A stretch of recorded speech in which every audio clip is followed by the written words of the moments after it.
not the precepts, but the Namo Tassa and the three refuges.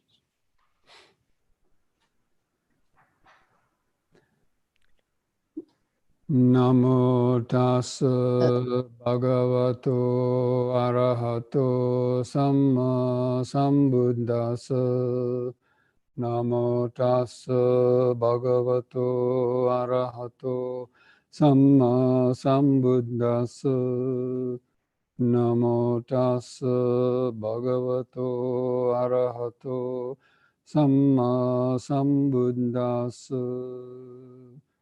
Buddhang Saranang Gacchami, Dhammang Saranang Gacchami, Sanghang Saranang Gacchami, Dutiyampi Buddhang Saranang Gacchami, Dutiyampi Dhammang Saranang Gacchami, Dutiyampi Sanghang Saranang Gacchami, Tatiyampi Buddhang Saranang Gacchami, Tatiyampi Dhammang Saranang Gacchami, Tatiyampi Sanghang Saranang Gacchami.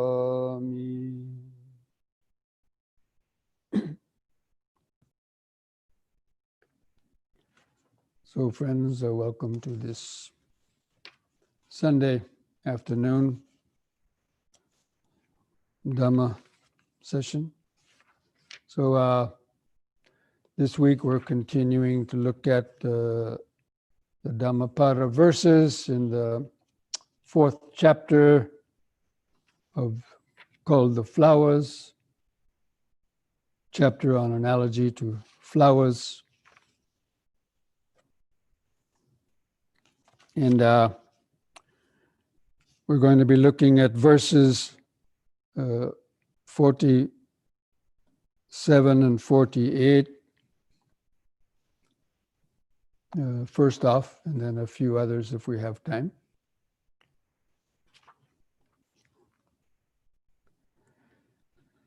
So I'm going to read the Pali verse and then give the English translations.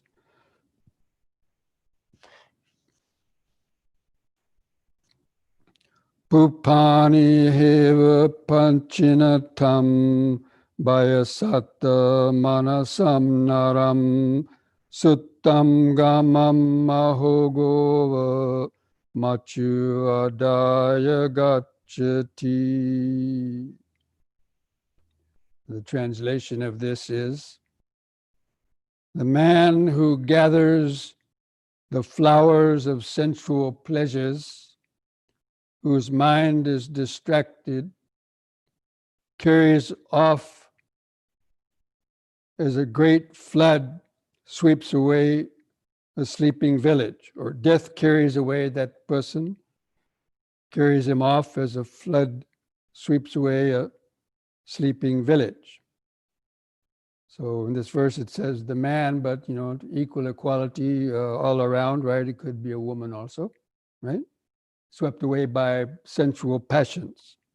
So here the analogy to flowers are sensual passions, because when you're out walking around, or you go to a botanical garden, or maybe in your own garden at home, or wherever it might be, you see some beautiful flowers. People want to go over there, and look at the colors and smell the nice smells, right? So this analogy of the flowers for sensual passions. And the sensual passions refer to any of the 5 physical senses, although it could even include the mind. So it means all of our 5 physical senses, people have there's an attraction to them. Fresh smelling fragrance, smells. People use perfume and deodorants and all this stuff to try to smell good. And, the perfume markets are all about trying to find the best fragrance that attracts the opposite sex to them, and all this kind of stuff. And you all know that. But and the same with the other, the sensual passions, from what we see and taste and touch and so on, a craving for the pleasurable feeling that comes from the sensual pleasures.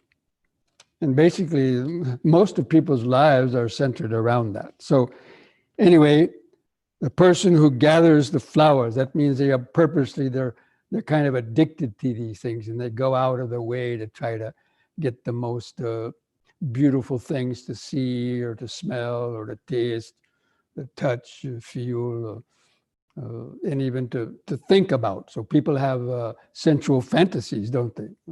Or they like to fantasize about sensual pleasures and so on that they may not have.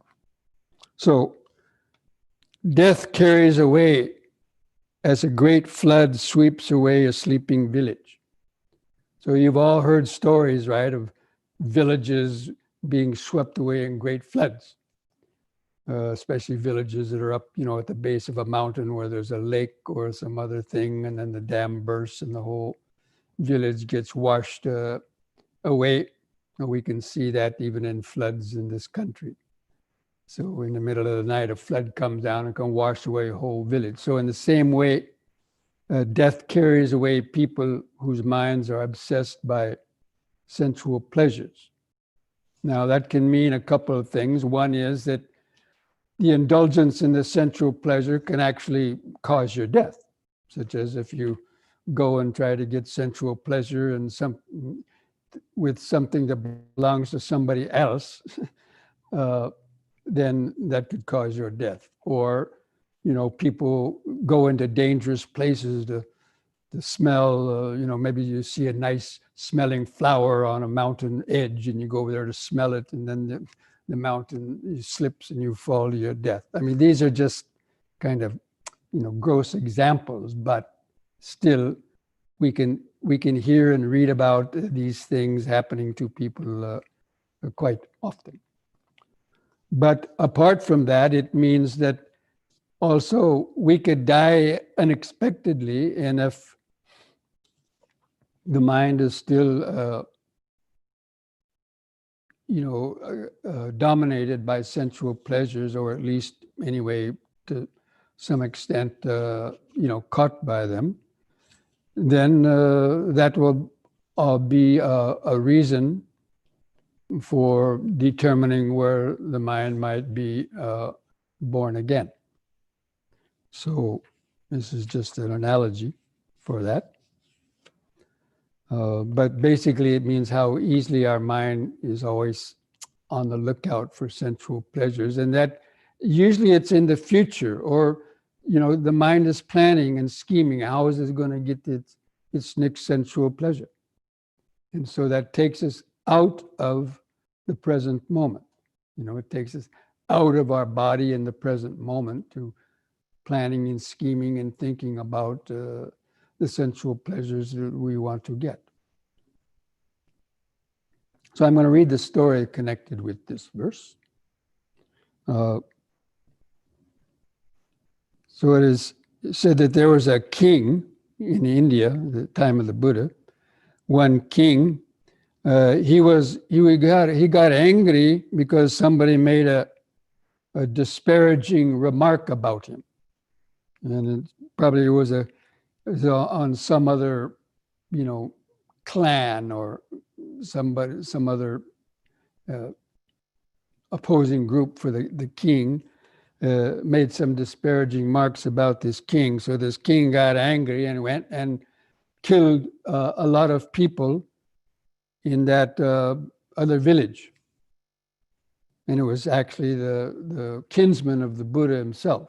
So the Buddha came from a clan called the Sakyans up near the Nepalese border.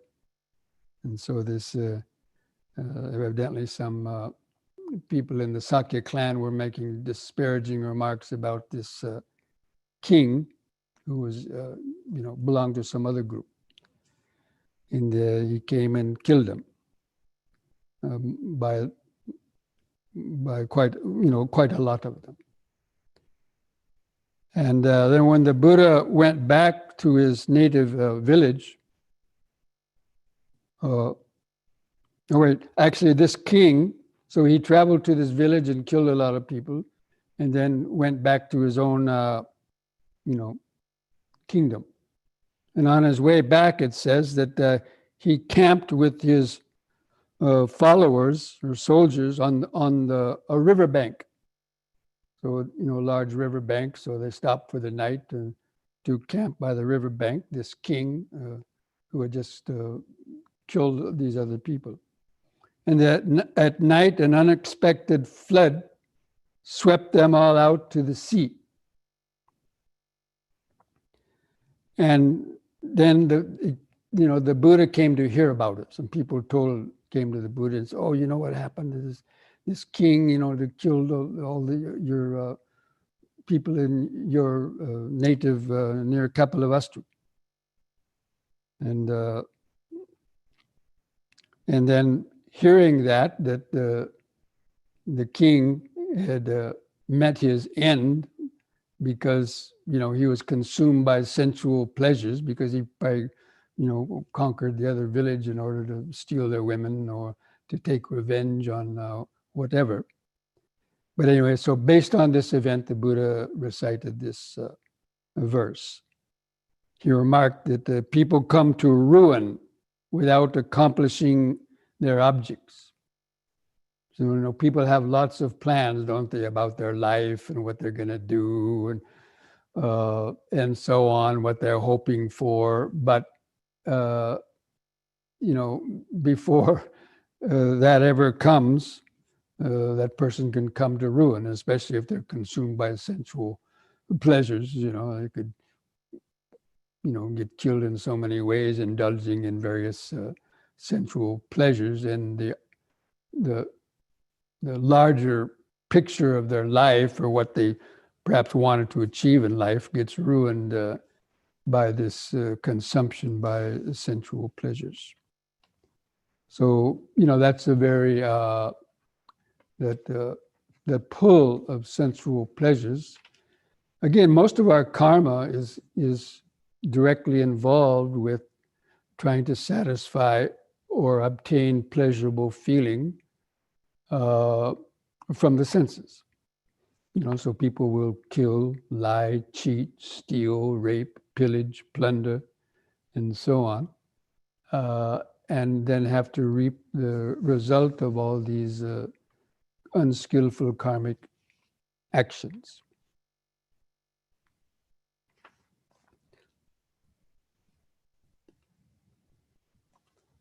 And then there's a similar verse. I'll just recite it. It's fairly similar to the one we just went over. Pupani heva panchinatam bhaya satta manasam naram atittam eva kamisu antako kurute vasam. The person who gathers flowers of sensual pleasure, whose mind is distracted, and who is insatiate with desires, the destroyer brings under his sway. And the destroyer basically means death, or mara.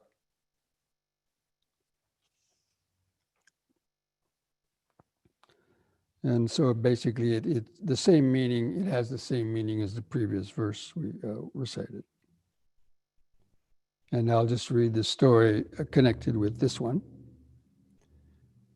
It seems that a woman had offered alms to the monks in the morning, and then she died in the evening.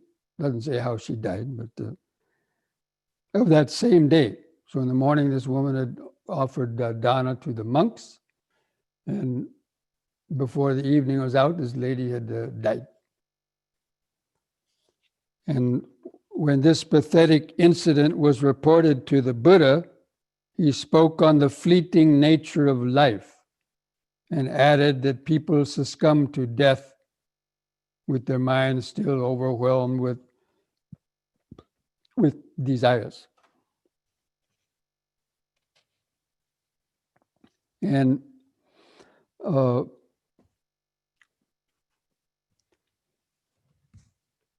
as a correlate to that, the sensual pleasures is one thing, but it's also the aversion to displeasure or pain is sort of the opposite. So the mind is always going between seeking sensual pleasure and the avoidance of pain. Now, one of the main reasons why we get addicted to sensual pleasures is because we're feeling some kind of pain. That means we're not satisfied with what is. That means we're not satisfied with the present moment.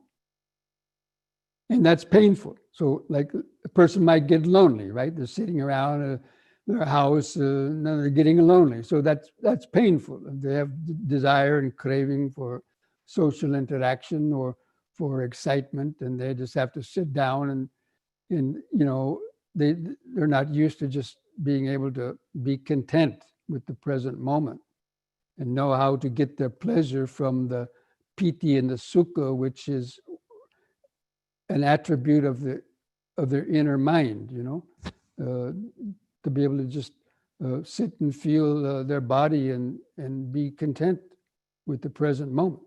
So no one's ever been trained in that. So that's painful. So boredom and so on like that, discontent is because of, always needing to be stimulated in one way or another, or to keep busy. It's for the ego, the sense of self, to keep busy. We may talk more about in a bit. So, so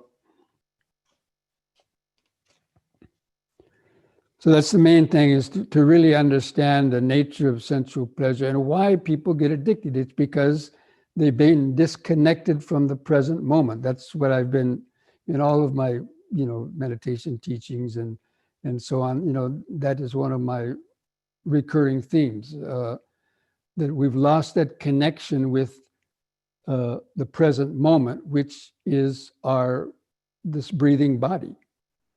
And in the present moment is completeness and fullness, because there's no thoughts about the past or future, or the memories of pleasure and pain that re-stimulate your fears and anxieties and cravings.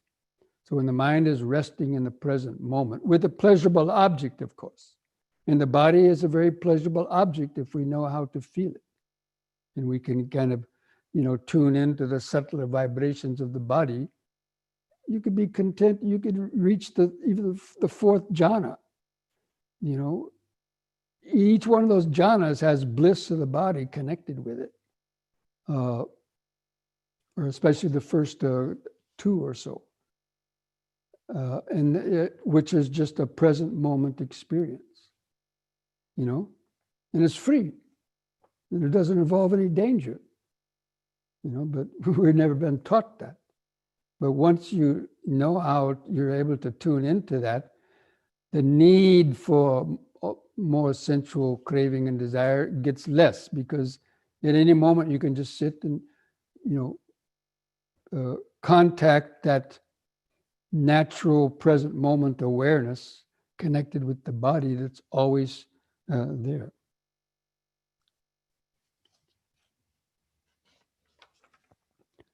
Okay.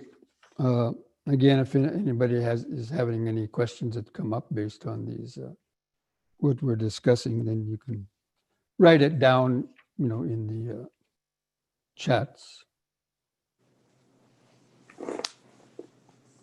Can I ask a question, Bhante? Okay. Although it's not in the chat. No, I am confused about one thing you said about that king, that somebody made a bad remark about him, and he went and killed a lot of people. That's what the story says, yes. As a revenge to that one person? Well, maybe he just took it out on the whole village, because maybe it was a common refrain. Maybe this man mentioned it, but maybe a lot of the people, because look at even in our politics, right? So Yes. a lot of people would like to say a lot of things about certain politicians, right? But maybe only one or two does it. Yeah. And then that politician will take it out on the whole group. You know what I Yes. mean? So there's so many instances of this kind of thing. So I think that's probably what happened with this king. But I didn't go into the details of it. But I would assume, knowing human nature, Yeah. these things happen. Bhante, you gave a brilliant example, by the way. Thanks. Okay. The example you gave was brilliant. What example was that? Just now you, Oh, the politicians. Well, yes, they dominate the news, right? And yes, every single type of suffering we can see, slandering others and dirty language towards others. They're all politicians. That's what they do, pulling yeah, skeletons out of their closets and so on. yes, Because that's the only thing they have to show. They don't have anything on their own merit. So true. they try to tear down the others. And so people will look at the others and not to see their own faults. Yes. That's very powerful. Yeah, and that shows their own weakness, actually. Yes. That's why weak people do that. Strong people wouldn't do that. Yeah, yeah. Because they have no need to. Yes. They don't have any need to defend themselves. Right.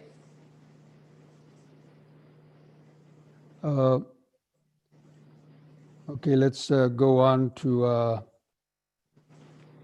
verse number 50. This is a good connection. This is another connection to the same kind of thing we were just discussing. So I'll read this Pali verse. Na paresam vilomani, na paresam kata katam, attanova avekkeya katani akatani cha. Let one not seek the faults of others, things left done and left undone by others, but one should look at one's own deeds done and left undone. So it's pretty self-explanatory, but it means instead of picking out the faults of others, we should focus on our own faults. And everyone's got plenty of faults. They like to, of course, cover it up. And, certain individuals we were just kind of referring to a few minutes ago, they don't think they have any faults. Everyone else is the fault. So the Buddha advised people to look at their own faults rather than focusing on other people's faults.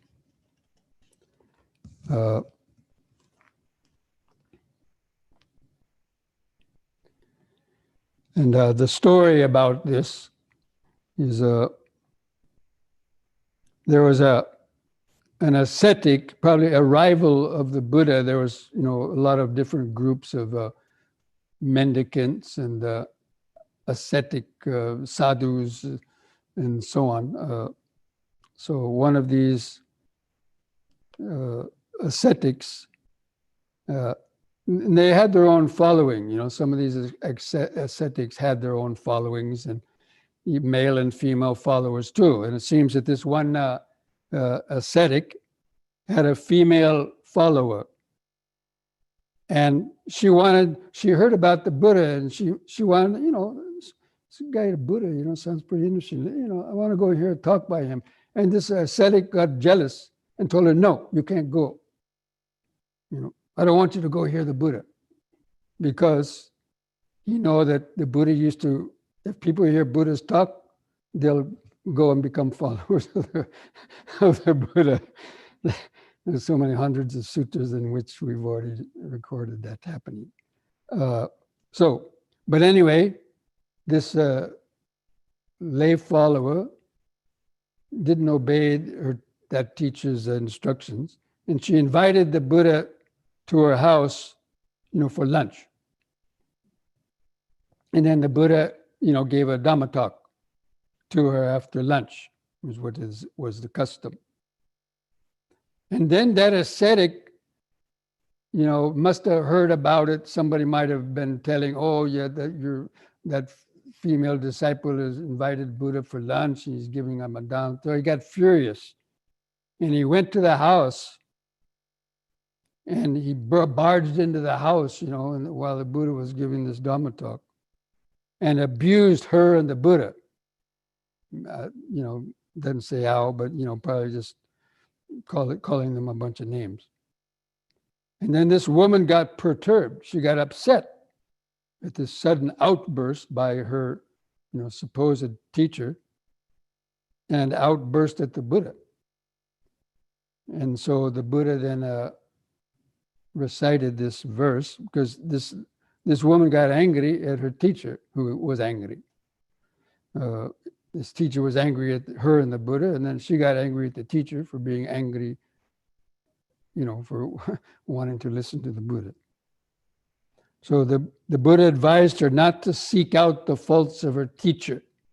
She might have then started spewing out the faults of her teacher, but to look at her own faults. So anyway, that's a very good advice.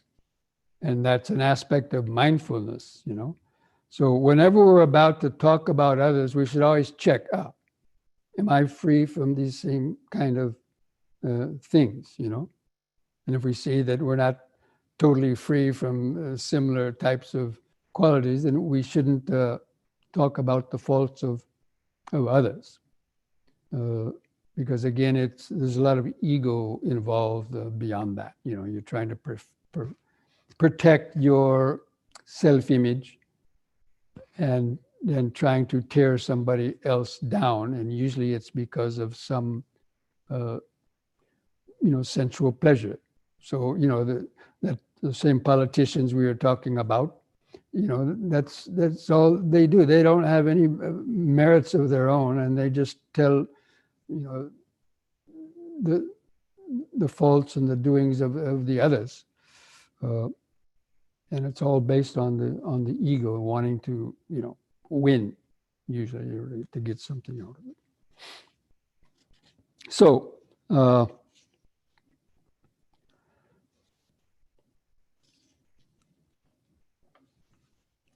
now, I'll go ahead and says, I'll just do two more verses here that have a slightly different,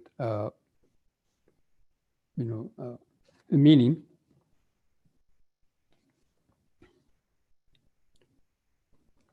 Again, I'll read the Pali verse and then the meaning. Yatapi ruchiram puppam vanavantam magandakam evam subhasita vacha apala hoti akubato. Yatapi ruchiram puppam vanavantam sugandakam evam subhasita vacha sapala hoti sakubato. These are sort of twin verses. As a flower that is lovely and beautiful but has no scent, even so fruitless is the well-spoken words of a person who does not practice those words. So, we can have a beautiful flower, that might have a lot of nice colors and beautiful petals, but if it doesn't have a nice fragrance, then, it's only got sort of half of its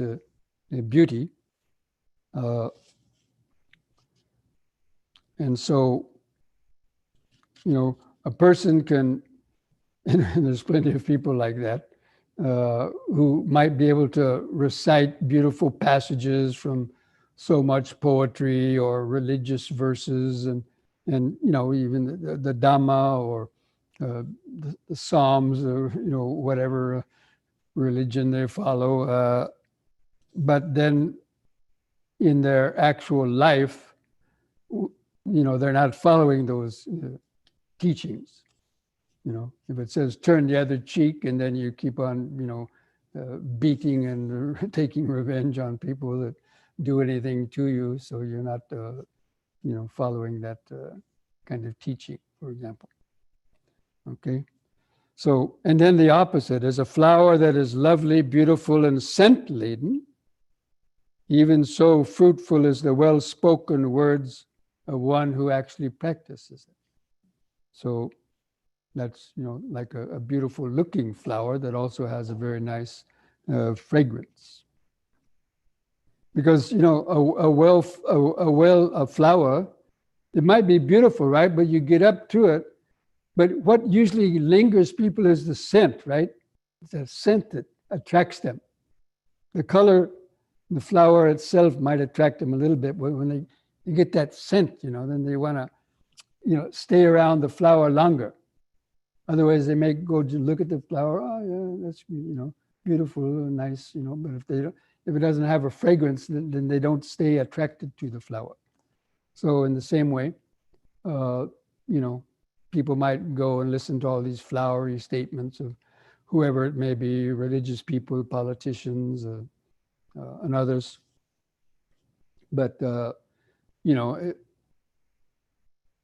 they might be able to, fool the people for some time, but eventually they'll see that they're not following that. So,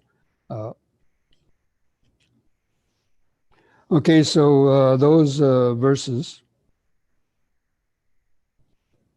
and I'll give the story connected to these two verses. So there was two ladies of the court. I guess it means the king's court. Two ladies who were studying the Dhamma under Venerable Ananda. So oftentimes the Buddha, the monks, there might be a monastery or a place that's near to a palace, because a lot of the kings used to invite the Buddha and other monks and build an avasa, a residence, or a monastery where the monks could live nearby, because the king also wanted to hear Dhamma. So, and then the people who, living in the king's court, king's wives and so on, or others, used to go listen to Dhamma. So Venerable Ananda was one of their favorite teachers. So one of these ladies studied well, but the other lady, it said, made little progress. So the Buddha made this statement, like the person who makes no effort to study Dhamma is like a scentless flower.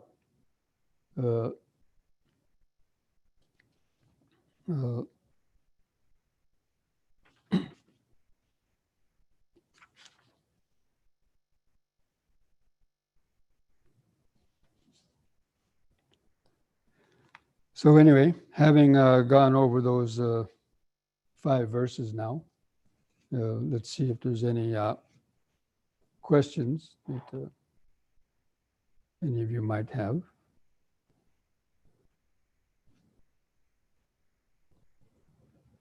Doesn't look like there's any questions in the chat.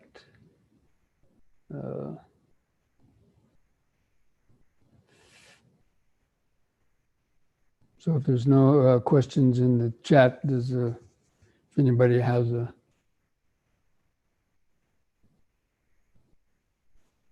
Well, it's not a question, but here's something that came up into the chat group, that other pulsations, sensations.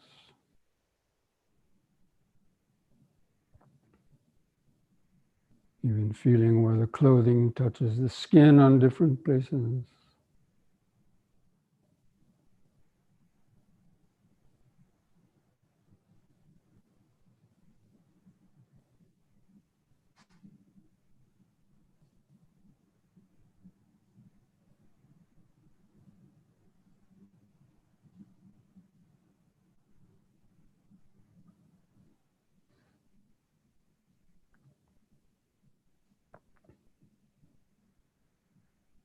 And next we'll do side bending using one arm at a time. So on an in-breath, raise your left arm up and keep the fingers and arms straight close to the head. On the out-breath, bend over the right side as far as you can. Keep the arms straight, touching the side of the head. In-breath, lift up. Again, same side, out-breath.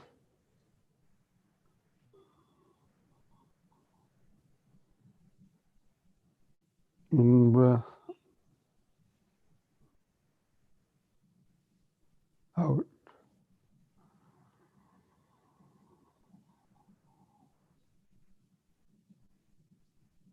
In. The out-breath, lower that arm. Next in-breath, raise the other arm. And 3 times, bending over the other side.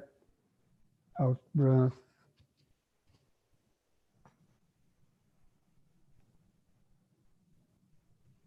In.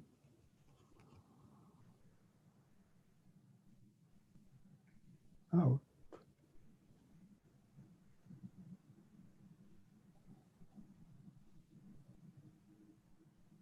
In.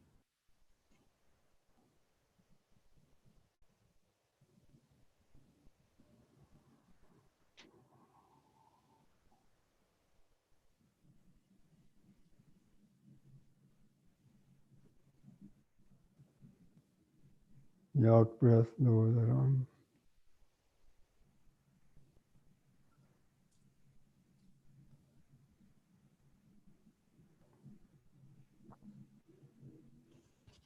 Try to feel the outline of the whole body, all the subtle vibrations on the surface of the skin or inside, underneath the skin, subtle pulsation.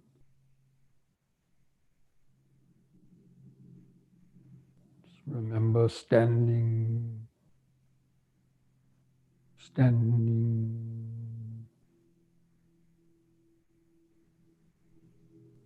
standing.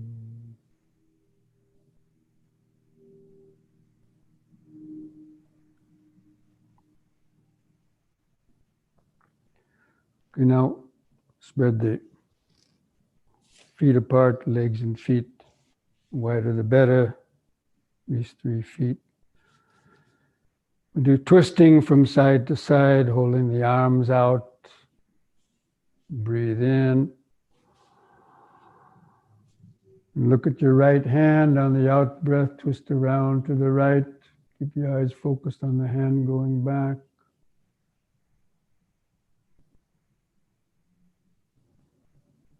In breath back to the front. Let the feet turn with the body and then turn to the other side, out breath.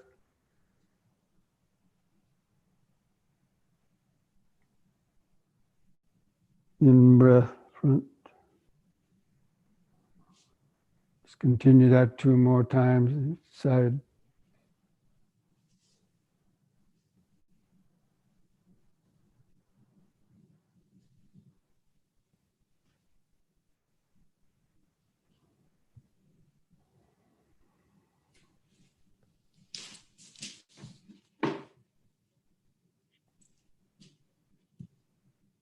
Once more to each side.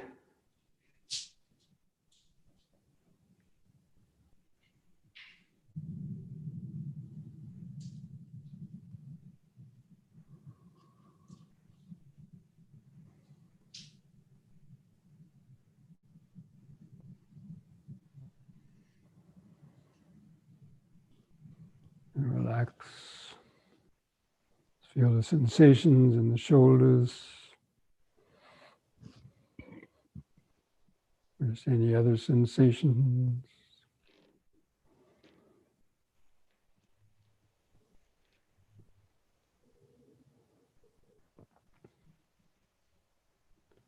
The more different, purely physical sensations you can notice on or in the body.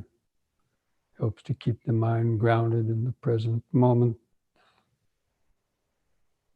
out of your thoughts. There's so many pleasant or neutral sensations there in the body you can just listen to and feel and be contented with just feeling that aliveness of the body.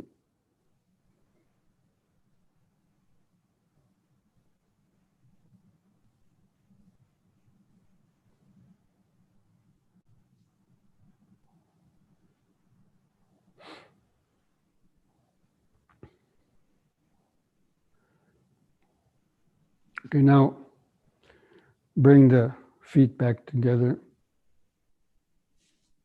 We're going to do a more advanced backward and forward bending exercise. So just be careful with the back bends again. Don't bend back too far the first time.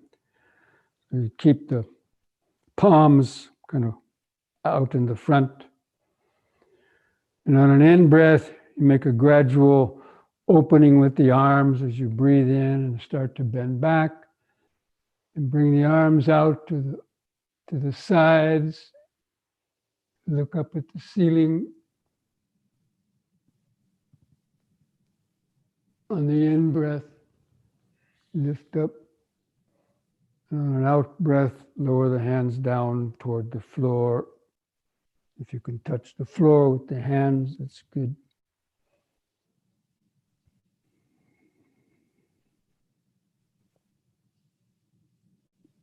And begin standing up. Turn the palms outward again. Make the gradual V or opening with the arms out to the sides while bending back. The in breath.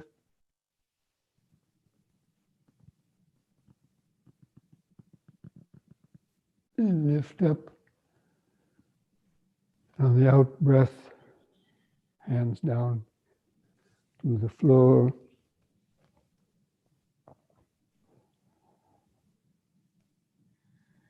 Try to keep the legs straight if you can. Again, stand up. In breath. The opening of the arms out to the side.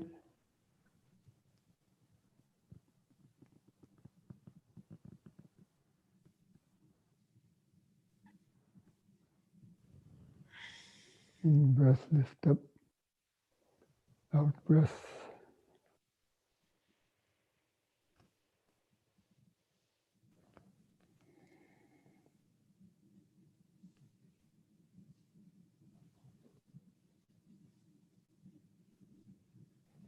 On the in breath, to finish, bring the hands to the chest. Out breath, back to the sides, relax. Feel the whole body.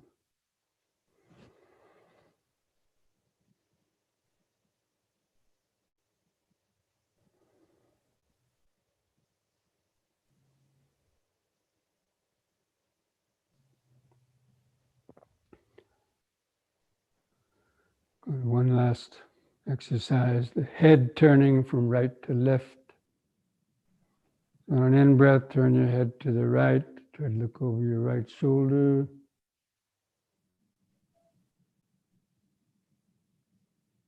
Out breath, turn 180 degrees back to the left, to look over the left shoulder.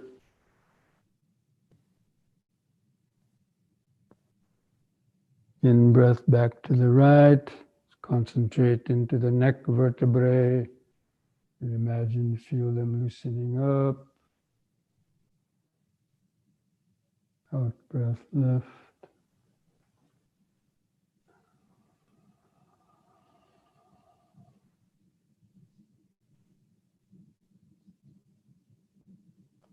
Once more, in-breath.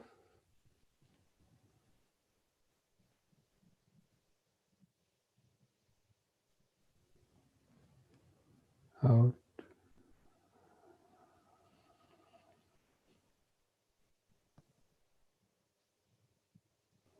On the in-breath, let the head stop in the center. Just feel the whole body, feet pressing the floor, the arms and hands at the sides, head balanced on top, clothing touching the skin on different places.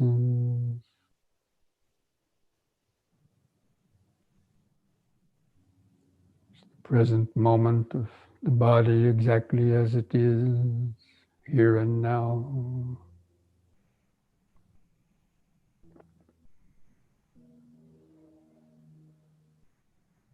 Starting point for any deeper meditation.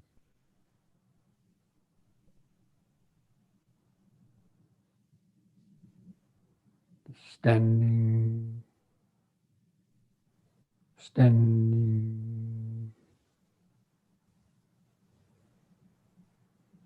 standing.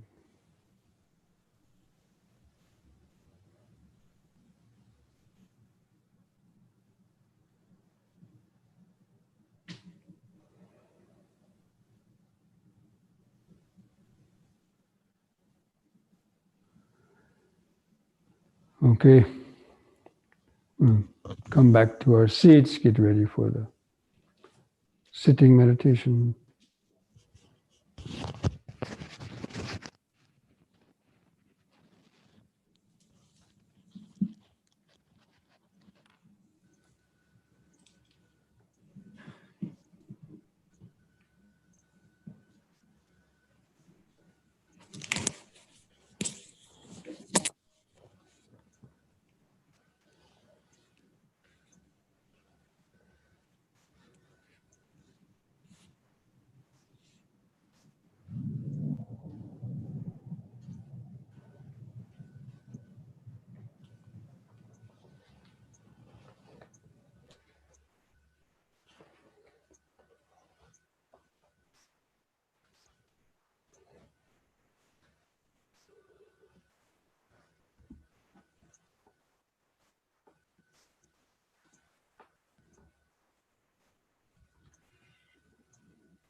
Bhante, there is one question in the chat box.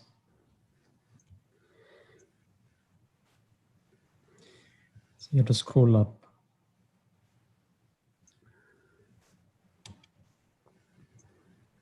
It's from Bhaskar. Question from Bhaskar. Yes.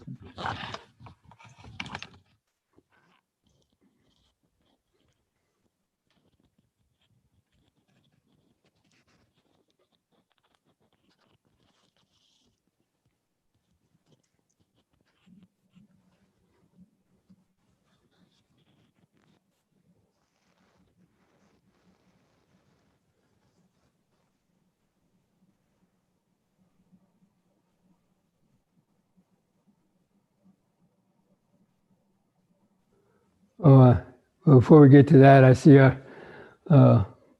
Fabiana, who's a There's a Dhamma student, a friend from Brazil. She's mentioning that she seems that she knows this person who hacked into us.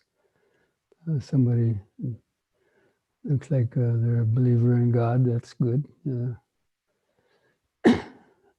But so anyway, thank you, Fabiana, for pointing that out. Hopefully, if anything like that happens in this next meditation, we'd use that as a test of our patience and equanimity. Right? Okay. So this question, after enlightenment, the Buddha had option to preach or become the king of his country. He didn't really have that option. Even that was told to him by the three wise persons, but it was always his destiny to become a Buddha. That was just a kind of a ruse, because of his past life experiences and being a bodhisattva. It was all planned out that he would become a Buddha in this life, but for the sake of, just conventional talk and, make it sound like the Buddha chose, but he didn't really choose. It was a karma choice, just like I didn't really choose to become a Buddhist monk. It's the mind that says, hey, look, you're going to become a monk. That's it. I don't care what you think. So he became a monk. So the same with the Buddha, I think. Anyway, he preached Dhamma as a monk.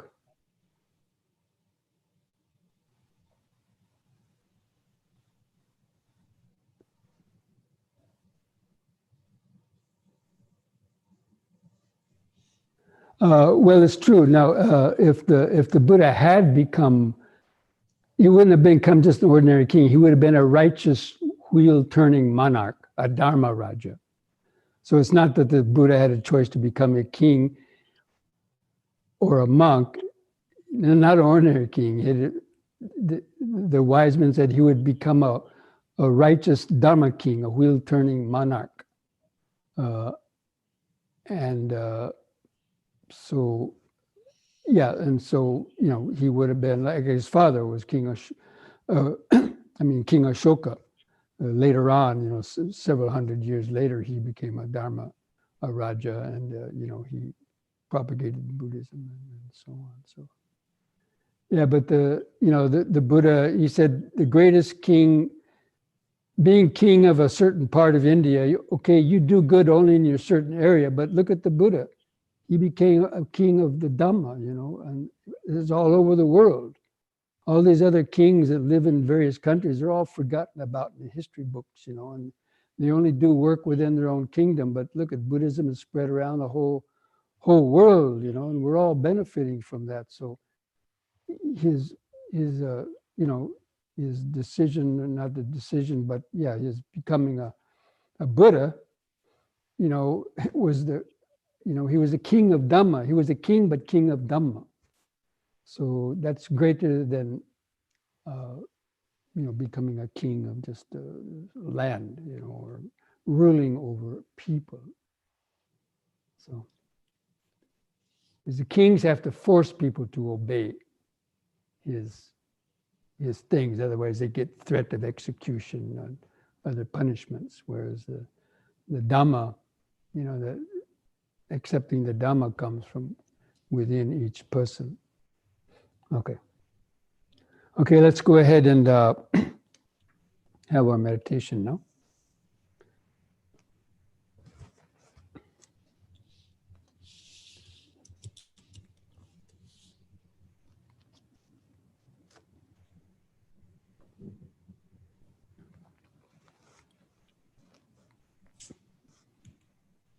So again, I'm going to shut off this my video.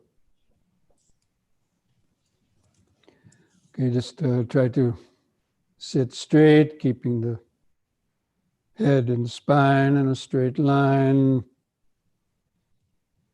Once you place your hands either on your lap or on your legs, try not to move the hands. Try to keep the chin lifted up level to the floor. And gently close the eyes.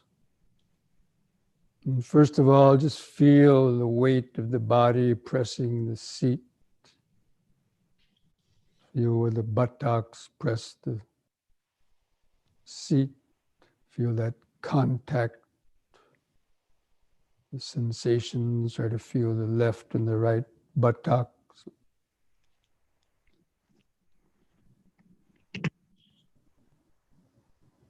And just remind yourself of sitting.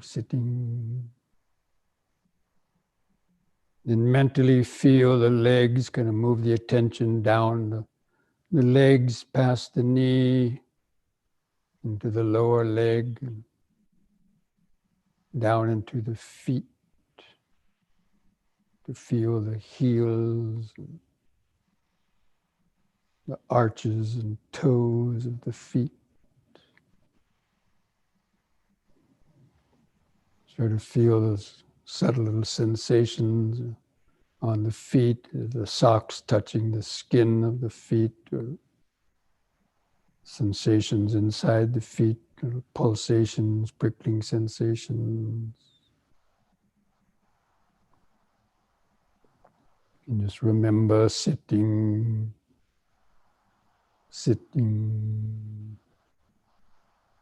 Just feel that solid grounding of the body to the floor, buttocks and feet or knees pressing the floor.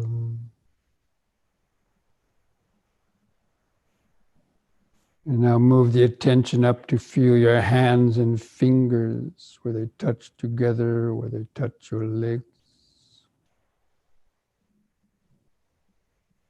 Try to notice the outline of your thumbs or fingers. Try to feel the subtle pulsations or sensations in the fingers.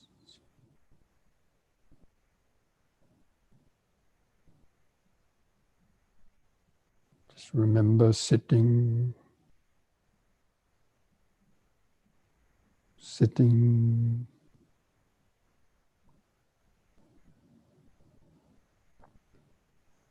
Now feel the weight of the arms hanging from the shoulders. Relax the shoulders. Feel where the clothing touches the skin of your shoulders, arms.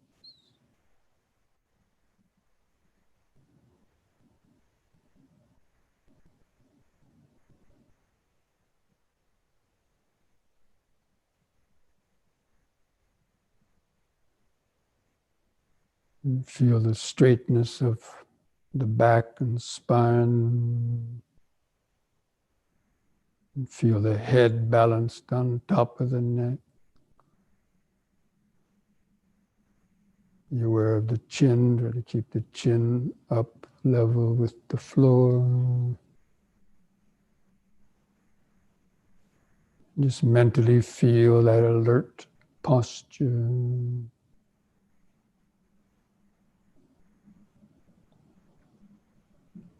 Feel your face, the sensations on your face, the skin stretched over the skull. Feel that tightness sensation on your forehead, or bridge of the nose, chin.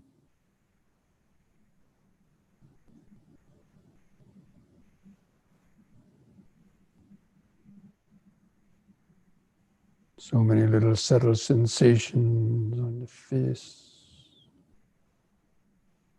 And feel the lips touching together.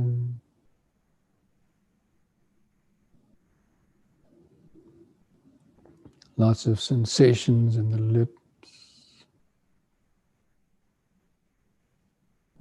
Feel any sensation of dryness or moistness.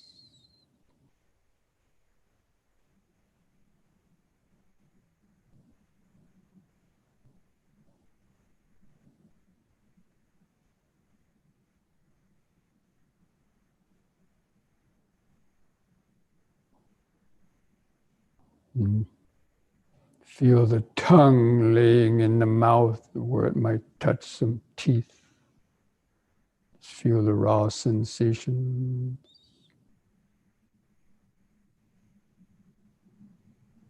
This practice is simply developing present moment awareness in the body.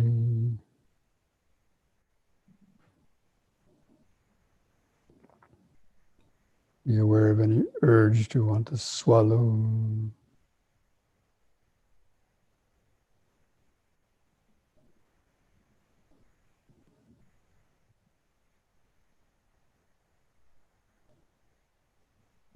And now feel the eyes resting in the sockets, in the eyelids stretched over the eyeballs. It's kind of like gaze on the back of the eyes. You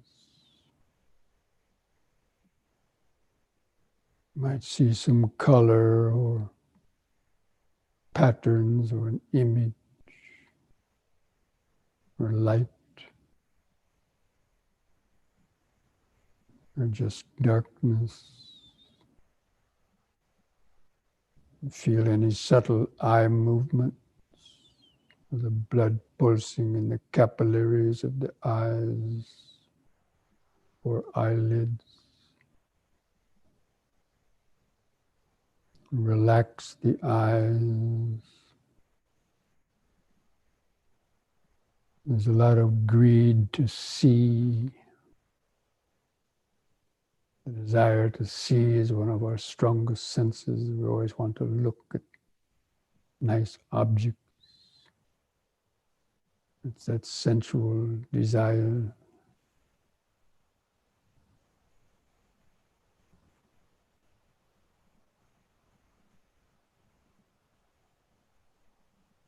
Now from that point behind the eyes, try to feel the outline of the whole body. It's that general sense of the buttocks and feet underneath, the arms and hands at the sides.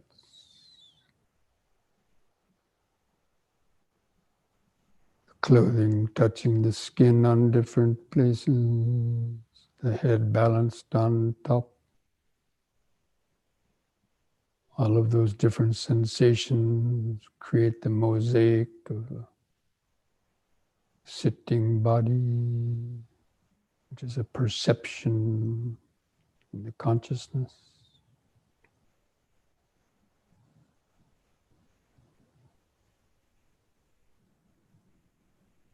Just be aware of sitting.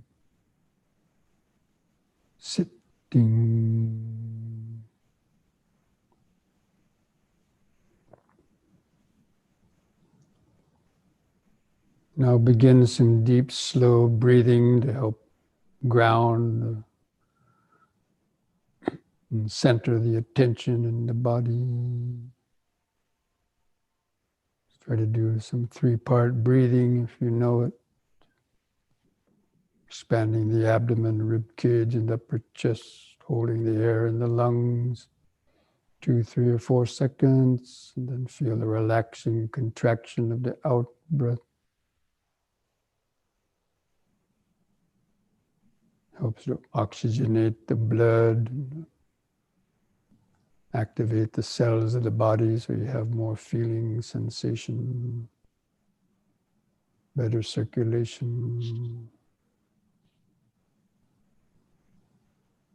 Just cultivate this basic mindfulness of taking some more deep, slow breaths.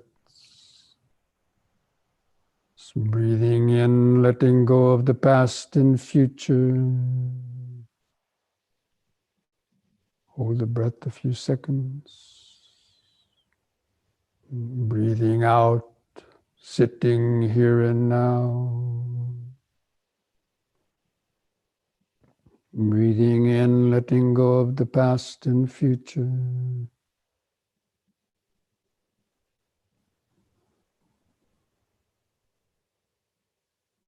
Breathing out, sitting connecting here and now. Breathing in, feeling the whole body.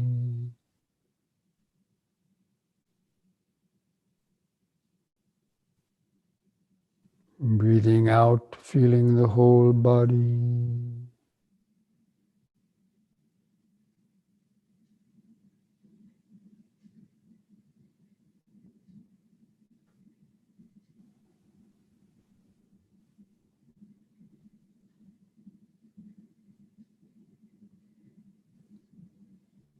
Now continue taking some slow, deep breaths if you can.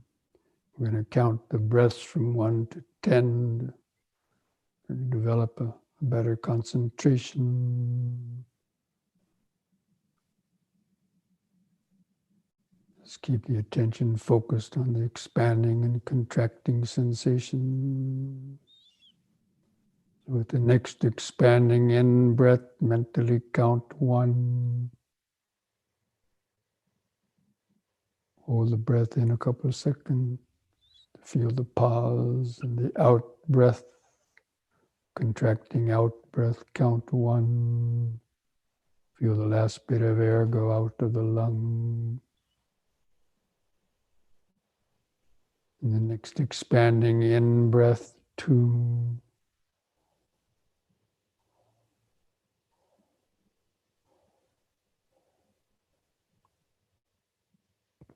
Contracting out breath, 2.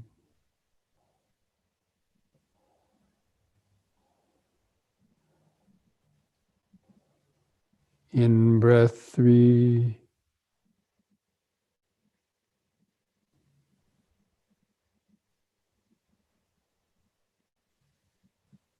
Out breath, 3.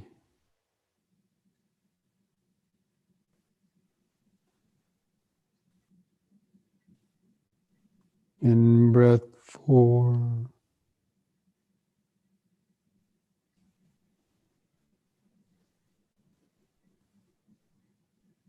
Out breath, 4.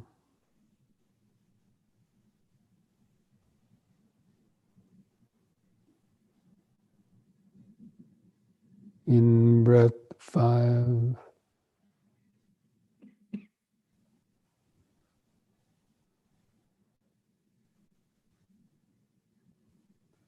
Out breath, 5.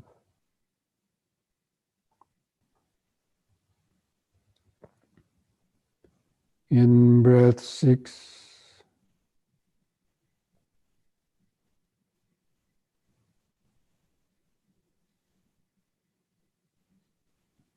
Out breath, 6.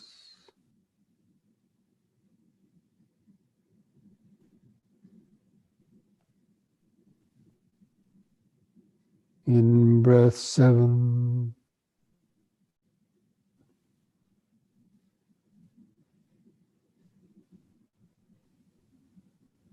Out breath, 7.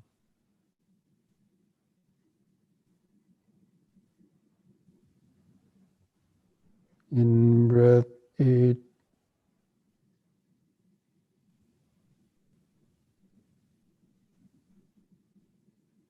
Out breath, 8.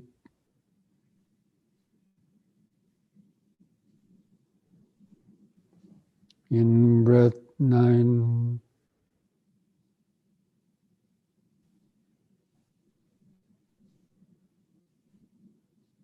Out breath, 9.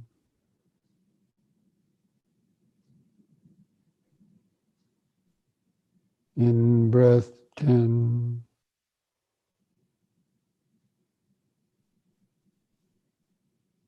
Out breath, 10. Discontinue the counting. Let the breath return to its own uncontrolled, shorter rhythm.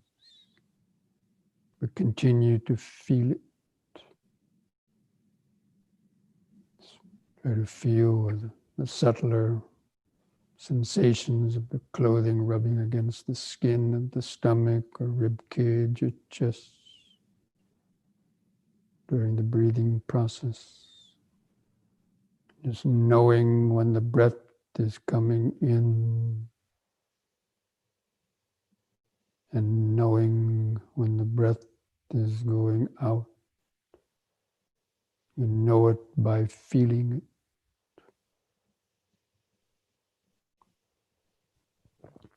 And try to notice the 4 phases of the breathing process. The expanding in-breath and the brief pause. The contracting out-breath and the brief pause.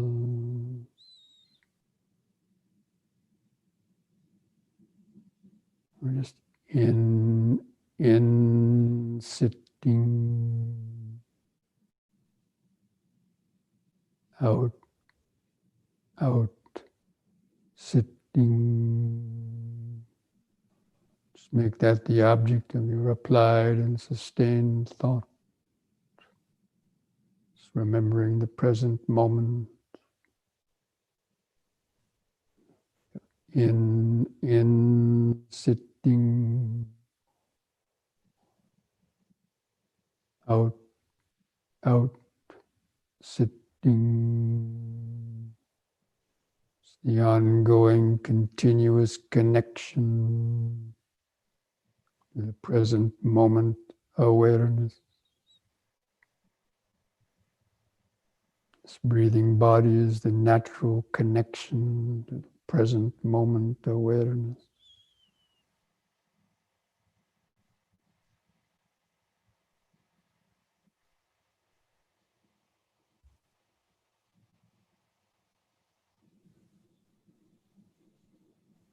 And just relaxing the body and mind with each out breath.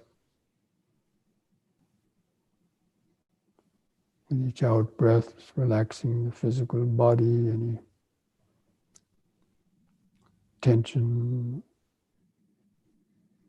relaxing the mind, letting go of the past and future.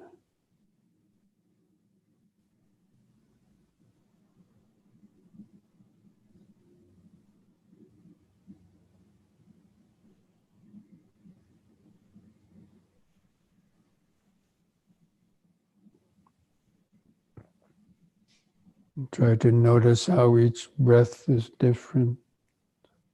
Sometimes it's longer, sometimes it's shorter. Sometimes you feel it more in the abdomen, sometimes you feel it in the chest. It's always changing. Try to be like a scientist sitting in your laboratory, looking down to the microscope of concentrated awareness.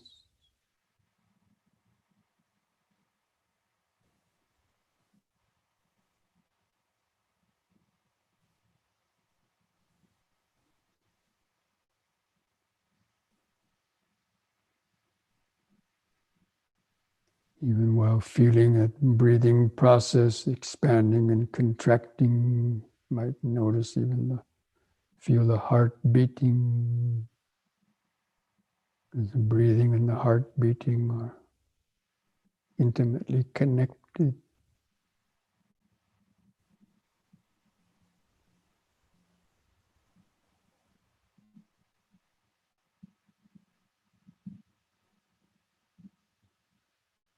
If you're able to feel the expanding and contracting, the heart beating, you have a very deep level of centered concentration.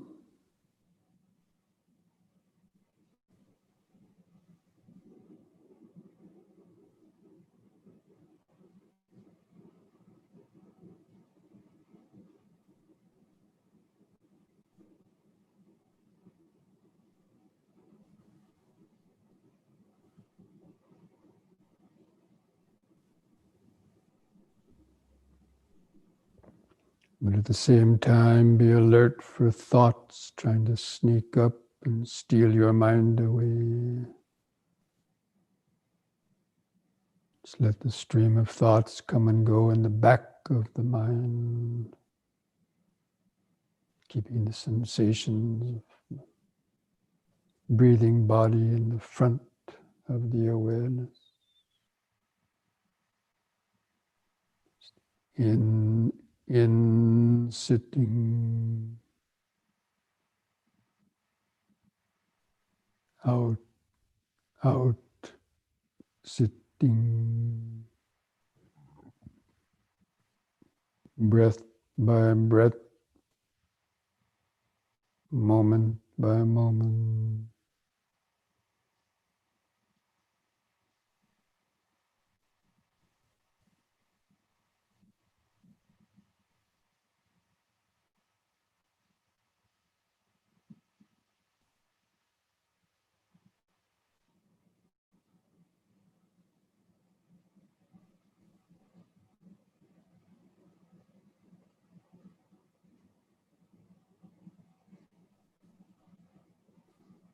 Even while you're feeling the breathing process, other sensations can be felt around, through the breathing body, touch of clothing on the skin, prickling sensations, body movement, aches or pains, pleasant sensations, unpleasant sensations.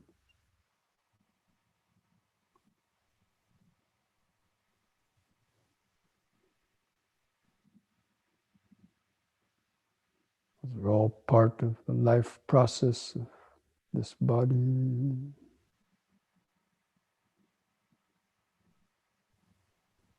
Occurring in the present moment.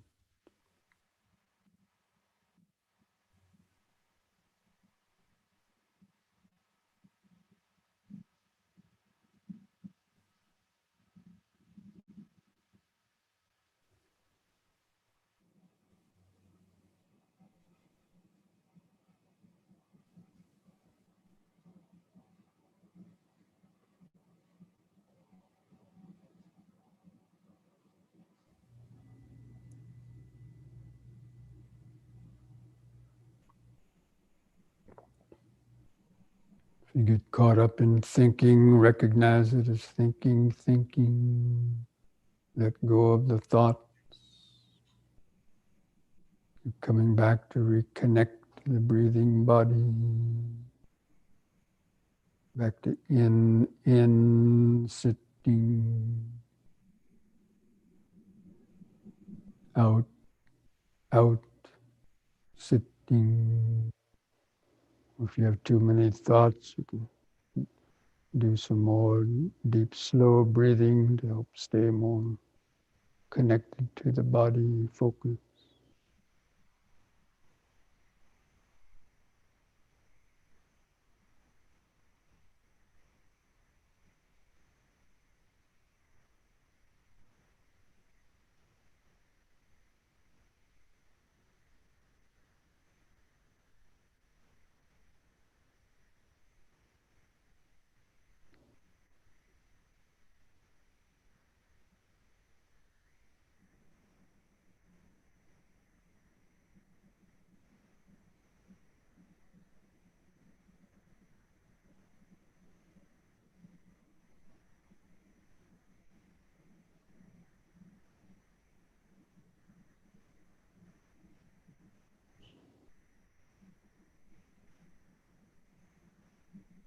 Be alert when any pains arise in the body, urges to want to move.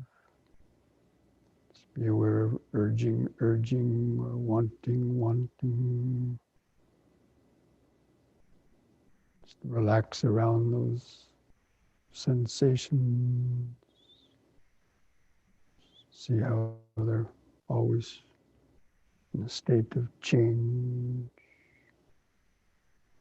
Build up to a peak, diminish, or vanish.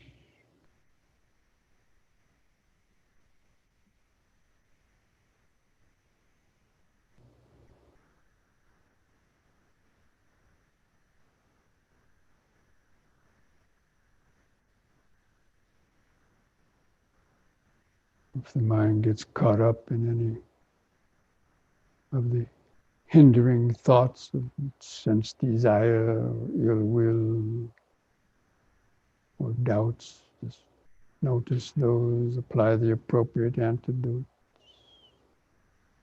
let them go.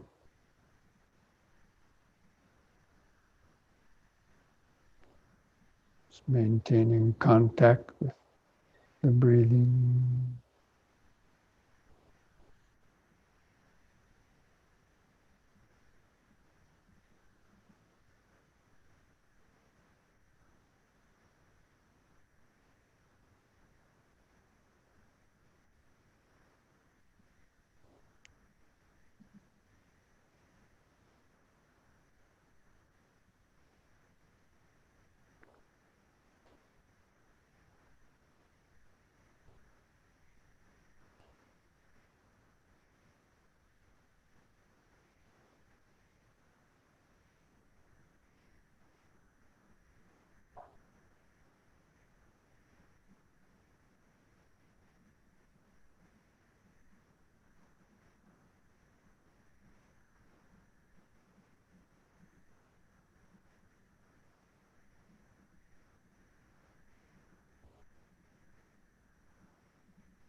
The mind is calm and centered enough to be aware of the five aggregates as they come and go,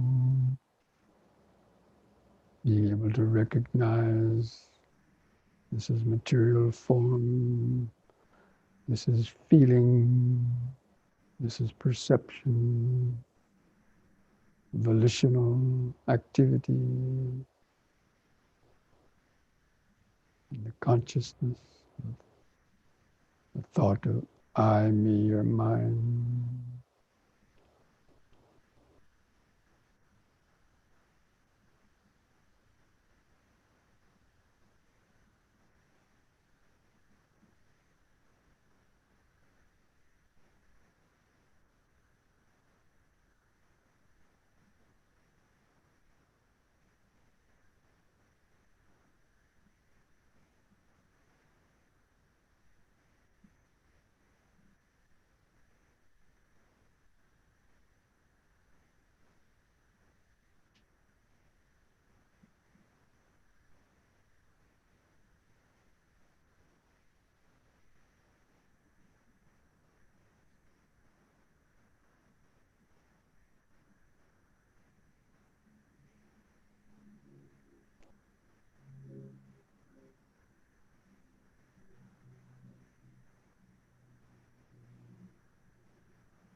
Breathing in, sitting,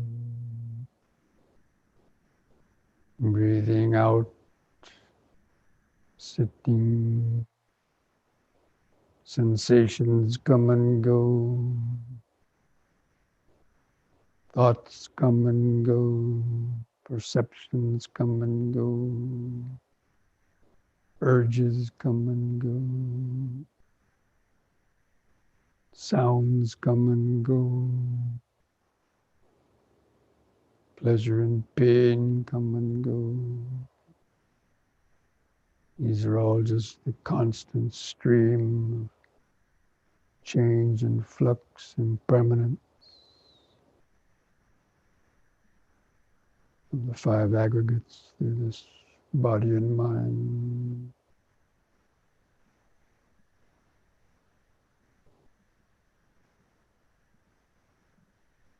Just try to get that sense of sitting in the balcony of a movie theater, just watching this movie of the body and mind.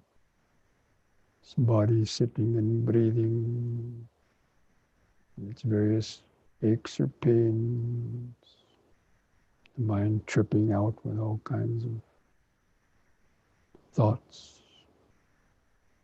ideas.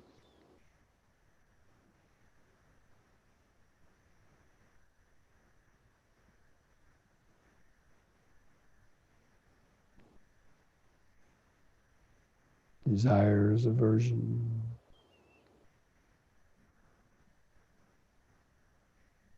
Just create that detached awareness like you do when you watch a movie. It's not really you, just actors, karma working itself out.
So what perceptions or thoughts arise based on that sound contact?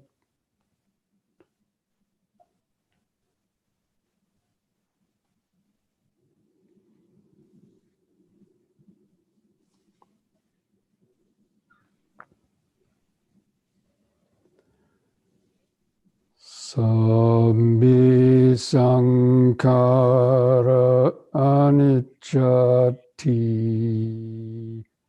yada panyaya pasati atanibindati dukkhi Isamago Visuddhiya.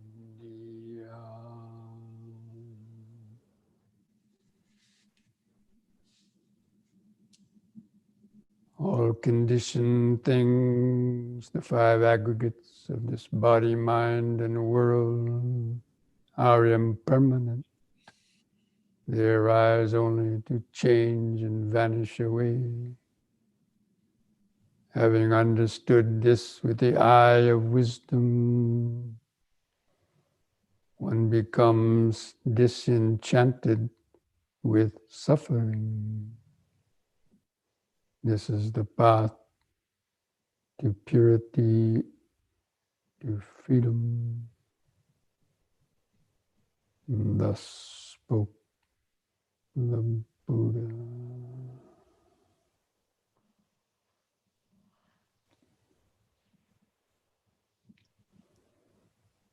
Okay, now let us spend the last few minutes of the meditation and generating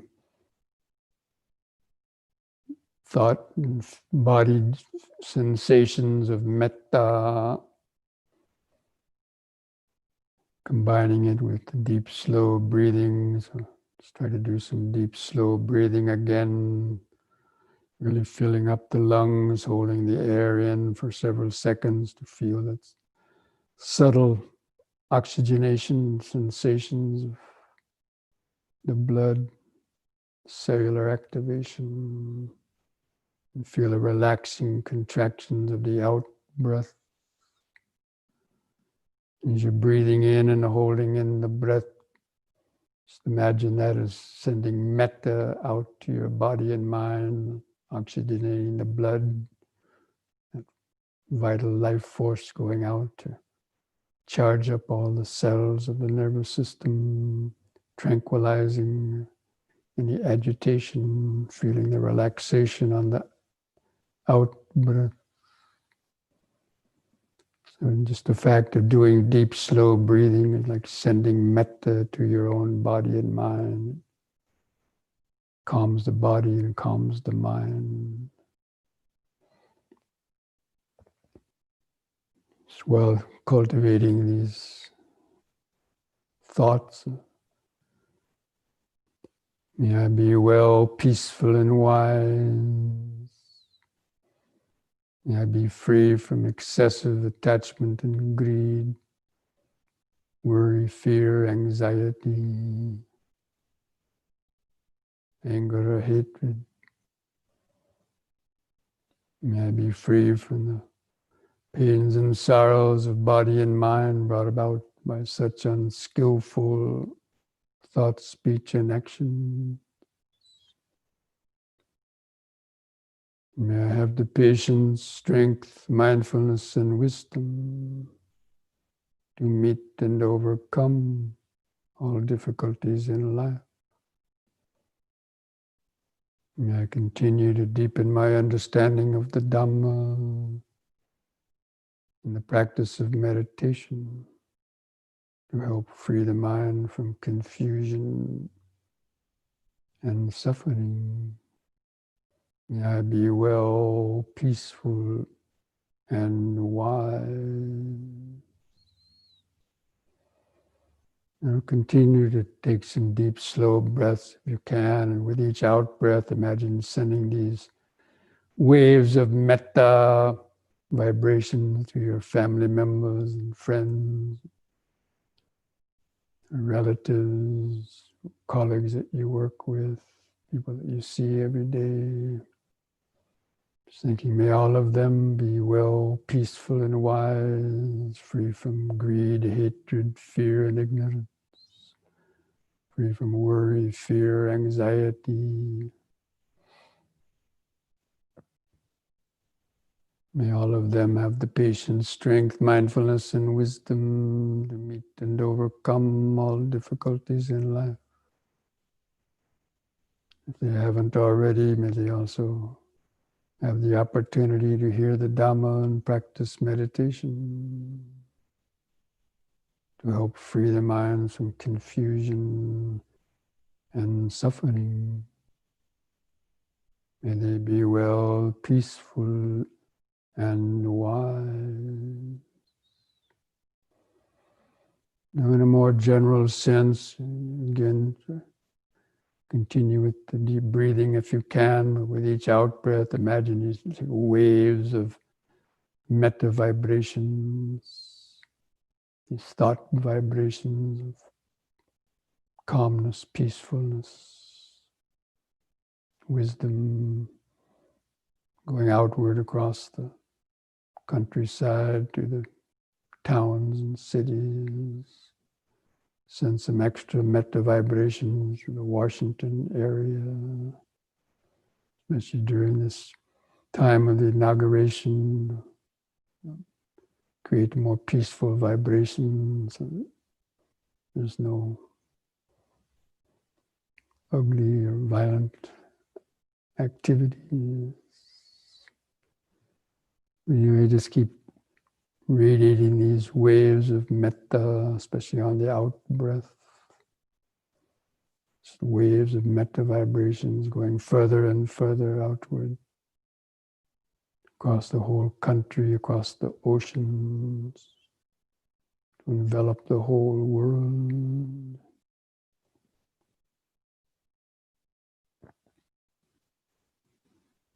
Just with the thought, may all living beings, wherever they might be, living far or near, visible or invisible, weak or the strong, rich or the poor, may all living beings be well, peaceful, and wise.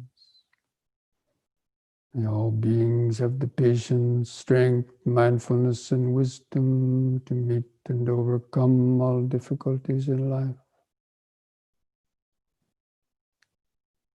May all beings be able to learn and understand the teachings of the Dhamma and the practice of meditation to help free their minds from confusion and suffering. May all beings be able to live peacefully and harmoniously together, understanding the ultimate interconnectedness and interdependence of all things. May all beings be well, peaceful, and wise. May all beings be well, peaceful, and wise. It's like a mantra reverberating throughout space. Well, peaceful, and wise.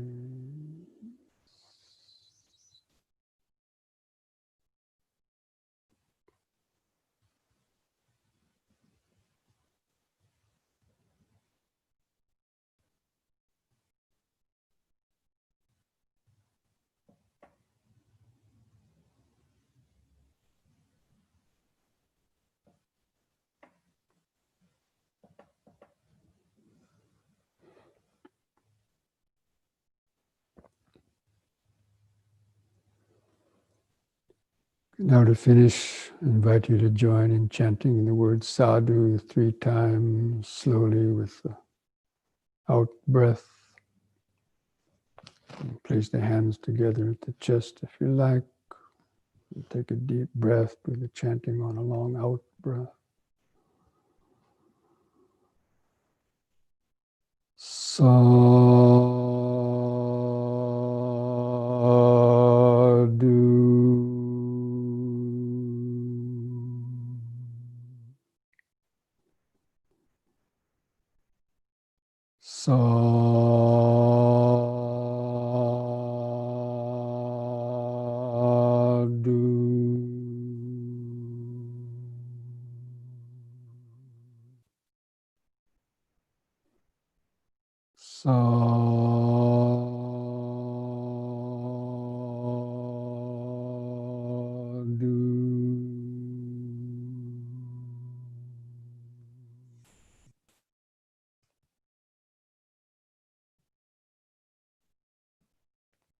Now place your hands at the edge of the knees.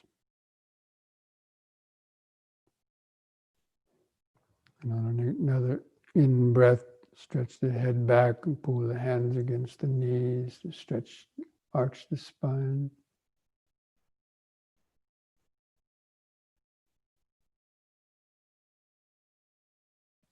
And lift the head up on an in-breath, and on the out-breath, press the chin to the top of the chest to stretch the neck vertebrae.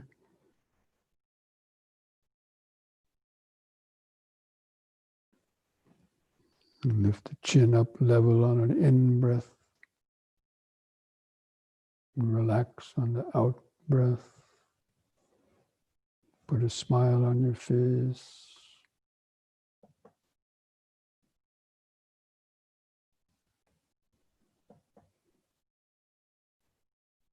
Prashant, are you there? Can you give me back my video?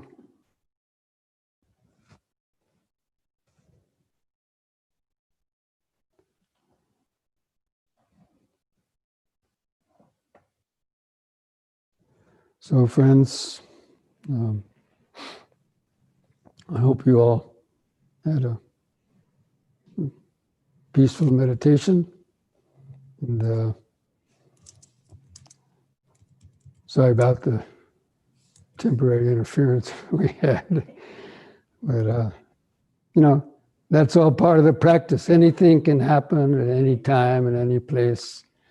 Things that intruding sensations and so on, and they're beyond our control. So those things are good to happen actually once in a while. So I wanted to ask, I saw our friend Fabiana. Can you come back on there for a second?